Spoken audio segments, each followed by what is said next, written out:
Pour répondre à la question, page 174, numéro 3, on demande de déterminer un graphique ou de tracer un graphique possible, sachant que on a le graphique de la seconde dérivée. Pour répondre à ça, il faut penser à qu'est-ce que ça veut dire la seconde dérivée. Donc, f' me donne de l'information à propos de ma fonction originale. Et puis, quelle information est-ce que ça me donne? Je peux savoir selon la nature de f', si f' est positif, par exemple, ça veut dire que ma fonction originale, elle va être concave vers le haut. Si la seconde dérivée, elle est négative, ça veut dire que ma fonction originale, elle est concave vers le bas. Donc, pour notre exemple, par exemple, pour la question A, on nous donnait une fonction constante, donc une fonction affine constante. Quelque chose comme ça. Donc, on voit que ici, ça c'est la fonction f' de x, c'était ce qui était défini dans la question.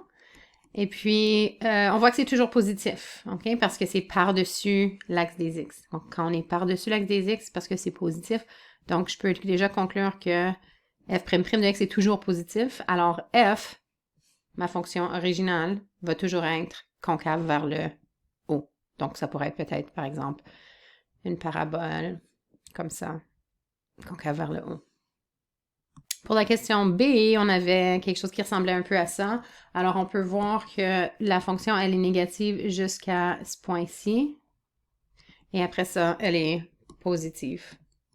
Donc, ça veut dire que ma fonction originale va être concave vers le bas, avant cette valeur-ci. Puis, elle va être concave vers le haut après cette valeur-là, qui est, selon notre graphique, si je regarde bien, c'était à x est égal à 2. Donc, si je fais une esquisse possible pour cette fonction, on va avoir quelque chose qui est concave vers le bas. Donc, ça peut être n'importe quoi. Il y a plus qu'une réponse possible. Ici, on demande juste de faire une esquisse, donc avoir une idée. Mais ça pourrait être, par exemple, quelque chose comme ça, jusqu'à ma valeur de 2.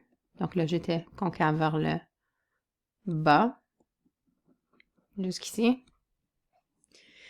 Et puis, à cause que ma seconde dérivée est positive, après 2, ça veut dire que maintenant, je dois avoir un changement de concavité. OK? Un changement de concavité, on se souvient que c'est un point d'inflexion. Donc, maintenant, je vais tracer du côté droit de x égale à 2, une partie de la fonction qui est concave vers le haut. Et puis, si on y pense aussi, ça, c'est une fonction du troisième degré. Donc, la dérivée de ça, ça va être une fonction du second degré et la seconde dérivée sera une fonction du premier degré. Donc, c'est logique qu'on obtienne quelque chose comme ça. Alors, je pense que vous allez être en mesure de faire la prochaine question.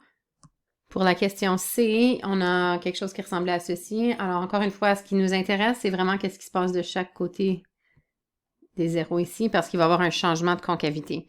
C'était concave vers... Ici, c'est négatif, donc tu vas avoir une fonction qui est concave vers le bas pour ta fonction originale. Et puis ici, tu auras un point d'inflexion. OK? Quand ma seconde dérivée est égale à 0, c'est parce que sur ma fonction originale, il y a un point d'inflexion.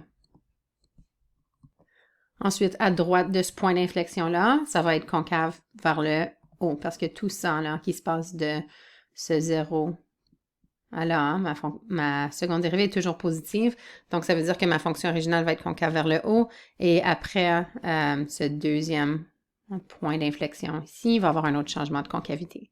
Donc, essayez de le faire, je pense que vous allez être capable.